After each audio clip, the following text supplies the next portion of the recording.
Eh bien bonjour à tous, j'espère que vous allez bien, on se retrouve sur Final Fantasy VII Ever Crisis pour faire le tour des news de la journée, mais pas que, parce qu'on a eu également des annonces sur du contenu qui va sortir la semaine prochaine, et on reviendra aussi sur 3 nouvelles statistiques qu'ils ont postées sur Twitter, notamment une qui m'a fait franchement sourire hier. Donc je vous donnerai un petit peu mon avis sur ces stats sans évidemment parler énormément autour comme j'ai pu le faire dans ma vidéo d'hier. Donc je vous mettrai les timecodes en description. Écoutez, sur ce c'est parti, direction les notices et on va commencer avec cette annonce là qui est très courte. Elle annonce juste l'arrivée de Shiva et Ramuh la semaine prochaine. Donc le 3 octobre on aura la nouvelle invocation en duo, c'est Shiva et Ramuh. Alors sur le papier, c'est vrai que le Ramuh et Shiva, ce sont pas des boss très simples de manière solo. Shiva, il faut la taper magique feu, Ramuh, il faut le taper physique d'eau. Donc les deux ensemble, sur le papier, c'est vrai qu'on se dit, bordel, comment on va gérer en fait les deux avec une même team? Comment on va faire notre setup pour que ça tape à la fois magique feu, à la fois physique eau, et que ce soit évidemment tanky, qu'on ait de la défense magique, etc. Comment ça va se passer? J'espère qu'ils vont arriver quand même à équilibrer un minimum le combat pour pas que ça devienne vraiment l'enfer, et surtout j'espère qu'on n'aura pas un combat qui sera trop enfermé sur une, voire peut-être 2 compositions. C'est vrai que Ramuh X2, il est très enfermé actuellement sur notamment une seule compo, qui est Red 13, Glenn demi-anniversaire et Iris, même si on peut remplacer Iris maintenant par Matt, surtout avec l'arrivée de son arme ultime, mais on reste quand même très enfermé, notamment au niveau du DPS, où si vous n'êtes pas une giga baleine, et bah le meilleur DPS actuellement en eau physique, ça reste quand même Glenn, ça reste la meilleure option pour Ramuh X2. Et au niveau de Shiva, bon, Shiva c'est un combat qui est un petit peu plus vieux maintenant, je l'ai passé de mon côté avec une team Red 13, Vincent et Matt, où j'ai utilisé que des matériels à feu, donc c'est un combat quand même un petit peu moins compliqué, mais les deux ont quand même des mécaniques qui sont un petit peu chiantes. Voilà, Shiva elle fait quand même assez mal, elle met des debuffs, Ramuh il fait quand même également beaucoup de dégâts de zone. Donc à voir comment ils vont arriver à équilibrer ce combat en duo, mais c'est quand même une annonce qui moi m'intéresse, parce que je trouve ce genre de combat, ce sont les contenus les plus intéressants dans Final Fantasy VII Ever Crisis. Donc je suis très content qu'on ait du nouveau challenge qui arrive à partir de la semaine prochaine. Ensuite, on a eu des petites améliorations rapides au niveau de l'événement actuel de l'anniv, donc la Cetra Story. On a eu un niveau X3 qui a été rajouté, on a eu un niveau X en coop également qui a été rajouté. D'ailleurs, le niveau X en coop, il bug un petit peu. Voilà, si le combat dure apparemment au bout de 4 minutes, vous avez une erreur réseau dans le combat. Moi, je l'ai eu 2 fois, au bout de la 3e fois, j'ai réussi à le passer. On a peut-être mis moins de 4 minutes. Mais il y a pas mal de commentaires quand même sur le Discord officiel qui disent qu'au bout de 4 minutes, apparemment, ça semble être au bout de 4 minutes, on a une erreur réseau. Donc si vous avez tenté de le faire avec des randoms ce matin et que vous avez eu à plusieurs reprises en fait cette erreur réseau qui vous éjecte du combat et RIP, et apparemment c'est normal. Voilà, donc j'ai pas vu d'annonce de Square Enix Appleboat par rapport à ce problème. Mais voilà, il faut le passer assez vite si vous voulez le terminer actuellement, mais je pense que ça va être résolu dans la journée. Donc ils ont rajouté ces 2 choses-là, et ils ont rajouté également des nouvelles choses dans la boutique, ainsi que des nouveaux niveaux d'histoire, je crois, parce que ces niveaux, ils n'étaient pas là avant. Donc on va aller voir ça d'ailleurs tout de suite dans les événements, la Cetra Story. Et qu'est-ce qu'ils ont rajouté? Donc au niveau des missions, il y a une nouvelle mission qui nous demande de faire un chapitre d'histoire. C'est celle-ci qui n'était pas là avant. Donc c'est pour ça que je pense qu'ils ont mis la fin de la story. Voilà. Et au niveau des niveaux, donc on a le X ici qui est en coop, et on a en solo, on a un X3. Alors, honnêtement, le X3, moi je l'ai passé en automatique. Ça sera peut-être pas le cas de tout le monde. Il est un petit peu plus dur que le X2 quand même. Mais globalement, si vous avez les armes d'anniversaire et que vous êtes un joueur depuis plusieurs mois maintenant, c'est pas très compliqué. Voilà. Et on a quelques petits niveaux en plus, notamment qui donnent quelques petits cristaux et qui ne coûtent pas forcément de stats. Voilà. Au niveau de la boutique, maintenant, on a des nouvelles choses. Hein. Donc, on a des lotery box, on en a 3. Ces lotery box, elles peuvent donner jusqu'à 1000 cristaux, hein, 300, 500, 750 et 1000. Donc, si vous êtes chanceux, vous pouvez récupérer 3000 cristaux, soit de quoi faire une multi au hasard sur le portail de Tifa. On a un ticket 5 étoiles garanti, on a une multi 4 étoiles et plus, et on a une multi en ticket classique à aller récupérer. Au niveau des albaclos, il n'y a pas de nouveaux items, et au niveau des albascales, ils ont rajouté quand même à nouveau des items hein, pour améliorer les armes dedans. Donc il y a quand même quelques trucs à aller récupérer à nouveau dans cette boutique. Mais globalement, il n'y a pas non plus, ça va pas vous prendre énormément de temps d'aller récupérer tout ça. Hein. Ça va quand même très vite de farmer maintenant, surtout que beaucoup vont invoquer sur Tifa, beaucoup ont Cloud, beaucoup ont du Iris, 300% de boost. On trouve ça assez facilement maintenant en coop random. Donc ça c'était pour l'événement d'anniversaire. Ensuite, l'arrivée du Guild Battle. Donc le Guild Battle de septembre avec comme boss emblématique Bahamut. Ce sera Bahamut qui sera en face de vous.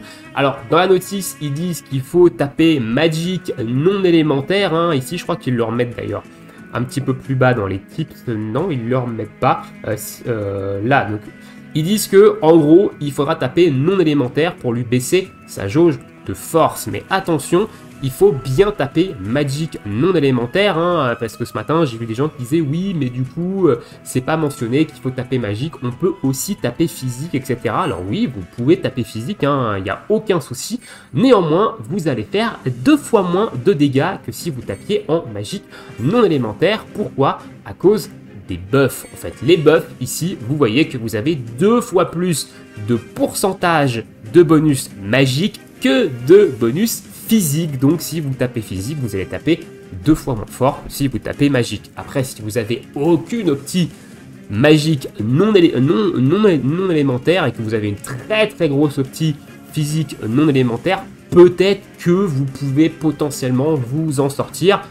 Mais globalement, il faut taper magique non élémentaire, notamment à cause de ces boosts qui vous donnent 2 fois plus de boost du côté magique. Au niveau des armes, ça va être l'arme de Red 13, les armes de Red 13 et les armes de Zack qui vont vous donner le plus de boost. Voilà, au niveau du Guild Battle. Et autre chose, vous avez des petites missions ici qui vous demandent de faire 3 mock battles. Voilà, vous avez 3 mock battles à faire pour récupérer ici 300, 450 cristaux. C'est pas des journalières de mémoire, hein, je crois pas, je crois que c'est, voilà, ça expire dans 9 jours, donc je crois pas que ce soit des journalières. Dans le doute, essayez quand même de faire les 3 aujourd'hui, mais je pense pas que ce soit des quêtes journalières. Ensuite, au niveau des notices maintenant, donc on a fait ça, il y a également la coop de Shiva qui est sortie hein, aujourd'hui, qui est venue rejoindre Ifrit et Bahamut qui sont sortis la semaine dernière.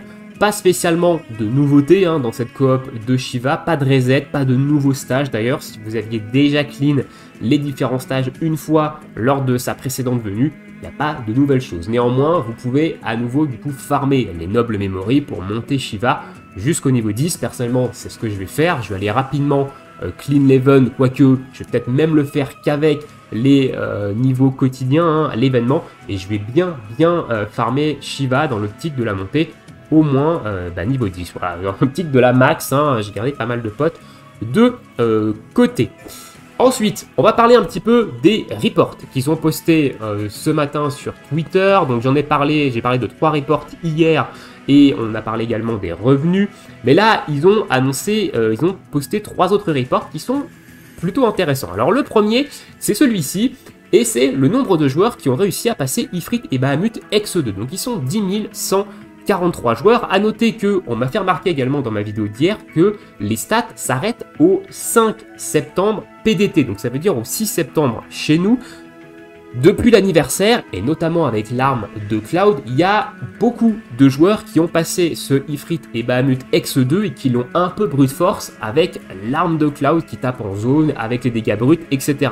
Donc globalement, il va y avoir beaucoup plus de joueurs maintenant qui ont passé ce stage, mais avant l'anniversaire, on était 10 143 joueurs à l'avoir passé. Honnêtement, ça me choque pas trop. C'est un combat qui est au niveau mécanique assez compliqué, ça demande quand même de bien théorécrafter sa team, il y a plusieurs patterns qu'il faut pouvoir encaisser, etc. Donc c'était pas un combat si évident que ça, même si depuis l'arrivée du niveau 80, le combat c'est quand même un petit peu facilité, hein, vu que nos persos ont plus de vie, ont plus d'attaque. Donc globalement c'est un petit peu plus facile, mais ça reste quand même un combat qui est plutôt technique. Donc c'est compréhensible que il y ait pas mal de joueurs qui ne se soient pas aventurés principalement sur ce X2, mais quand même 10 143 joueurs, ça reste quand même plutôt honnête, je trouve. Au niveau du report 2, maintenant c'est un report par rapport à la tour des Cetra, et ici on nous dit que 54,19% des joueurs qui ont passé le B1, donc le premier niveau de la tour, donc sur 100% des joueurs qui ont passé le B1, il y en a 54,19% qui ont passé le B50, donc ils sont allés jusqu'à la moitié de la tour. Encore une fois, c'est quelque chose de plutôt normal. Ici, on a plutôt un indicateur de rétention, entre guillemets, de joueurs, parce que la tour des Cetra, elle est là depuis le début du jeu, donc les joueurs qui ont passé le premier niveau, c'est très certainement des joueurs qui ont commencé le jeu en septembre et qui ont potentiellement joué peut-être quelques jours, qui ont passé le premier niveau, qui ont désinstallé le jeu. Donc en gros, sur les 100% de joueurs qui ont passé le premier niveau, il y en a un peu plus de 50% qui sont allés jusqu'au niveau 50, donc potentiellement qui sont restés sur le jeu peut-être plus d'un mois. Parce que on le sait, je suis comme ça, il y a beaucoup de joueurs qui sont comme ça, ils vont installer le jeu, ils vont y jouer quelques jours, quelques semaines, et après il y a un nouveau jeu qui va sortir, du coup ils vont aller sur ce nouveau jeu, etc. Les consommateurs de gacha, on les connaît, moi-même j'ai installé des jeux, j'y ai joué 3 jours, etc. Donc je pense que c'est plus une stat de, entre guillemets, qui peut nous donner une idée de rétention, mais qui n'est pas non plus exacte. Voilà, donc c'est normal que sur 100% des joueurs qui ont passé le premier étage de la tour, il y en ait un peu plus de la moitié qui soient arrivés jusqu'au niveau 50. Parce que, entre-temps, en fait, il y a des joueurs qui ont juste testé les jeux, qui sont partis. Voilà, c'est quelque chose de normal, mais ici, c'est un pourcentage, donc on ne sait pas sur combien de joueurs. Donc ça reste quand même assez flou, mais c'est une stat qui est quand même plutôt intéressante à prendre en compte. Et la dernière stat, c'est celle qui m'a fait beaucoup sourire, hein, et je pense que je ne suis pas le seul, c'est le top 5 des fonds d'écran qui sont affichés dans le jeu. Vous voyez, moi, derrière moi, les fonds d'écran, ils tournent. Voilà, j'ai pas mis de fond d'écran particulier en fixe, je les ai tous laissés tourner un petit peu de manière aléatoire, mais on voit que le top 1, c'est Tifa T-shirt mouillé, hein, donc Tifa de l'été, qui est le fond d'écran le plus présent sur le jeu des joueurs, hein, donc est-ce que c'est étonnant ? Eh bien pas vraiment, voilà, pas vraiment hein, que ce soit étonnant. Alors je suis assez étonné que le deuxième ce soit le Saber Style de Cloud, hein, donc c'est l'un des fonds d'écran du demi-anniversaire. Je suis quand même assez étonné qu'il soit top 2, ça veut dire qu'il y a quand même encore beaucoup de joueurs hein, qui sont là depuis le demi-anniversaire, si celui-ci est top 2. Le top 3, c'est le tout premier fond d'écran, hein, donc c'est la Murazame de Cloud, donc c'est l'un des tout premiers fonds d'écran du jeu. La Tifa Noël, c'est pareil, c'est pas très étonnant, hein, honnêtement, je suis pas très étonné, mais je le voyais peut-être un peu plus haut que quatrième, celui-ci. Et le dernier, c'est le Lethal Steel, donc c'est le deuxième fond d'écran du demi-anniversaire avec Sephiroth et Glenn en fond. Donc honnêtement, je suis assez surpris que les fonds d'écran du demi-anniversaire soient dans ce top 5. Voilà, ça montre encore une fois qu'il y a encore une commu. Voilà, il y a encore une commu qui est là, qui était là présent au deuxième anniversaire et au demi-anniversaire et qui l'est toujours, mais voilà, ça m'a fait quand même drôlement sourire le fait que ce soit Tifa, un peu t-shirt mouillé, qui soit le top 1 des fonds d'écran. D'ailleurs, dites-moi dans l'espace commentaire, qu'est-ce que vous mettez vous derrière? Est-ce que vous avez des fonds d'écran prédéfinis ou au contraire, est-ce que vous faites tourner de manière aléatoire tous les fonds d'écran que vous avez pu débloquer dans le jeu? Voilà, au niveau des petits reports. On va passer maintenant à la bannière. Voilà, parce qu'on a fait le tour des news, hein, on va passer à la bannière. D'ailleurs, on va se faire la petite multi en fin de vidéo, et du coup la bannière de Tifa, donc une bannière qui était très attendue, hein, évidemment. Il y a des gens qui ont packé depuis le début de l'anniversaire, qui ont attendu cette fameuse bannière pour tout claquer dessus, etc. Et elle est enfin là. Elle arrive du coup avec l'arme de Ketit, une arme ultime pour Ketit, ça on le savait hein, évidemment, c'était dans la news, voilà, petit Kamehameha, d'ailleurs j'aime beaucoup l'animation de l'arme de Tifa, et j'avais pas vu d'ailleurs l'animation de l'arme ultime de Ketit, mais pourquoi pas. Allez, c'est parti, je vais vous donner un petit peu mon avis sur cette bannière de Tifa. Alors niveau cosmétique du costume, j'aime pas du tout. Voilà, donc ça c'est les goûts et les couleurs hein, au niveau du skin, mais j'aime pas du tout le costume. Alors, je saurais pas spécialement vous dire pourquoi, peut-être un truc un peu trop moulant, un peu, voilà, mais j'aime pas vraiment le style. C'est pareil, je pense qu'ils auraient pu mettre un petit peu plus de trucs derrière, plutôt que juste cette espèce de demi-aile vite fait. Ils auraient pu mettre un petit peu plus de choses derrière, mais voilà, j'aime pas du tout. Donc ça reste les goûts et les couleurs au niveau du costume. Au niveau de ses stats, ils se sont pas fait chier. Et ça, je vais y revenir dans ma vidéo de la semaine prochaine où je vous ferai un petit bilan de ce que je pense de ce premier anniversaire.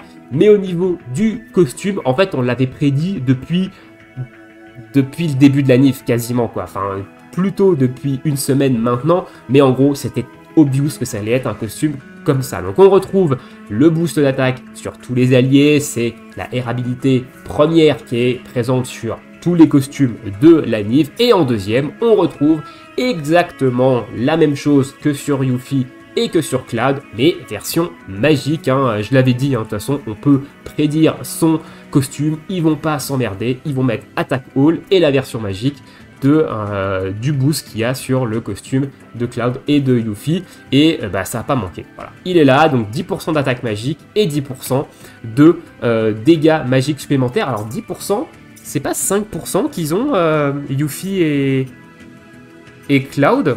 Je suis en train de me demander si c'est pas mieux. Oui, c'est ça. Ah oui, c'est 5%.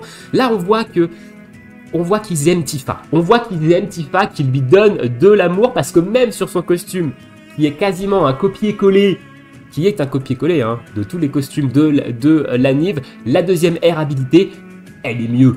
Elle est mieux parce qu'elle a 10% de M attaque, alors que Yuffie, elle n'a que 5%.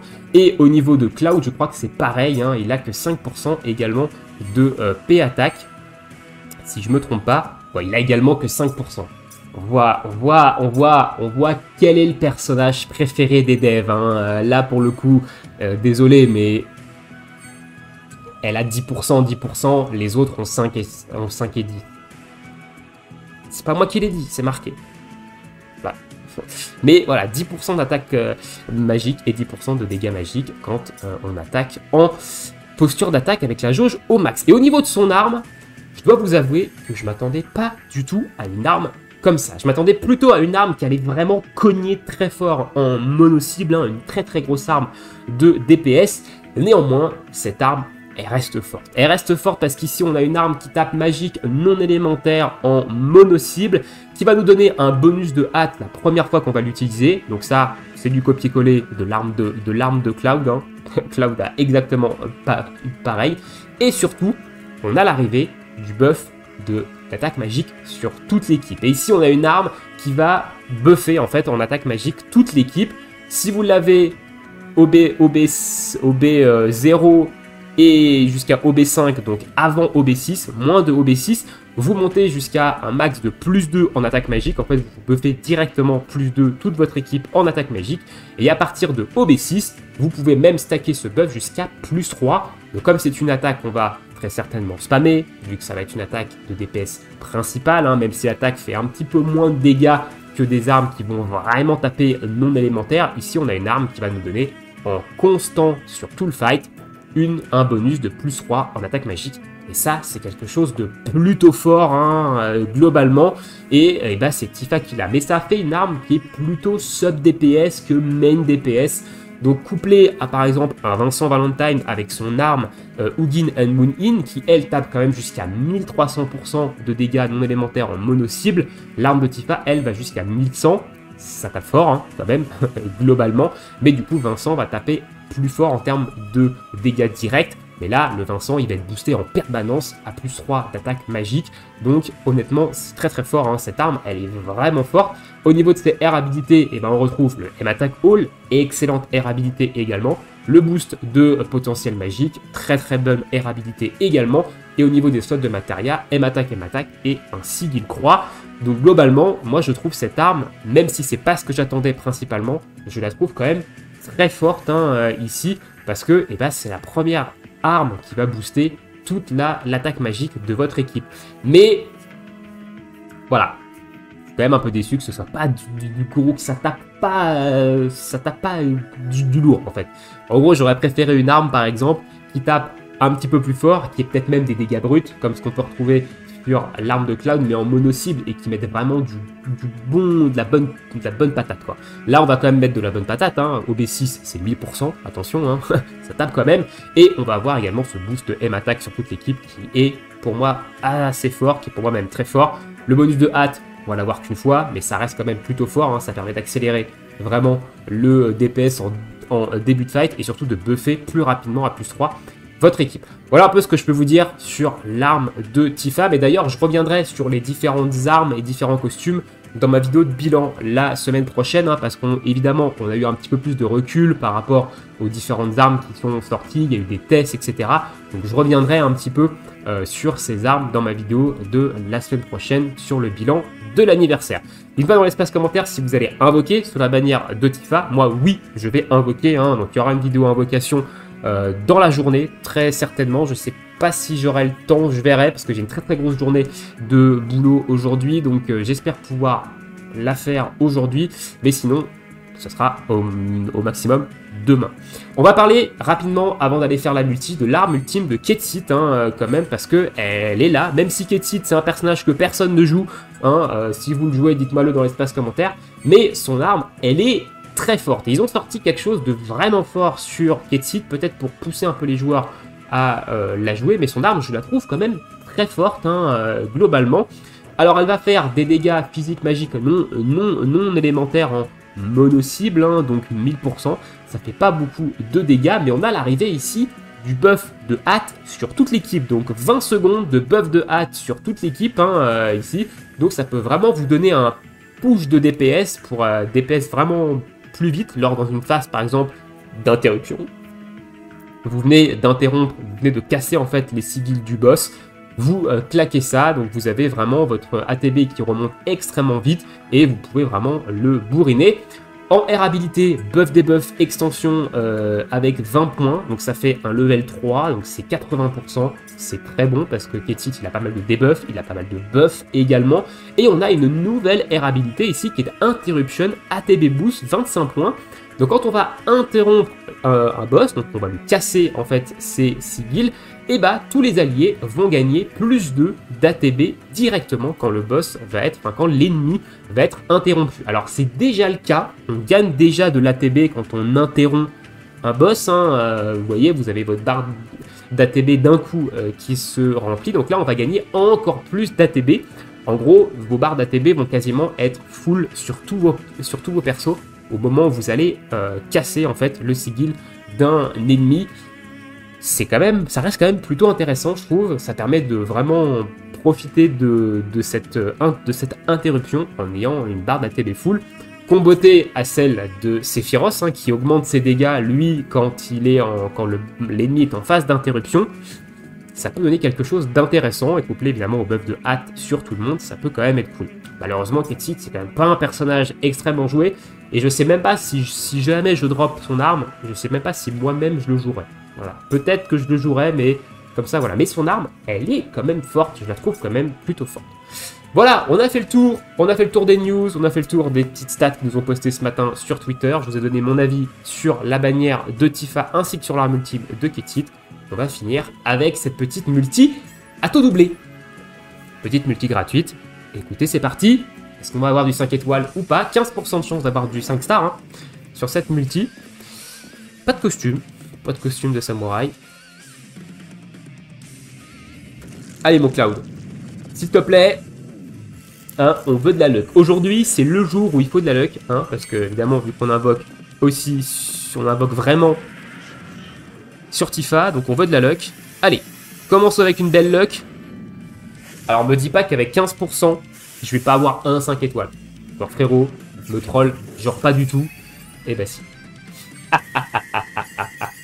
Ça me termine. Et en plus, on a une multi dégueulasse que 2 4 étoiles. Voilà, multi à taux doublé.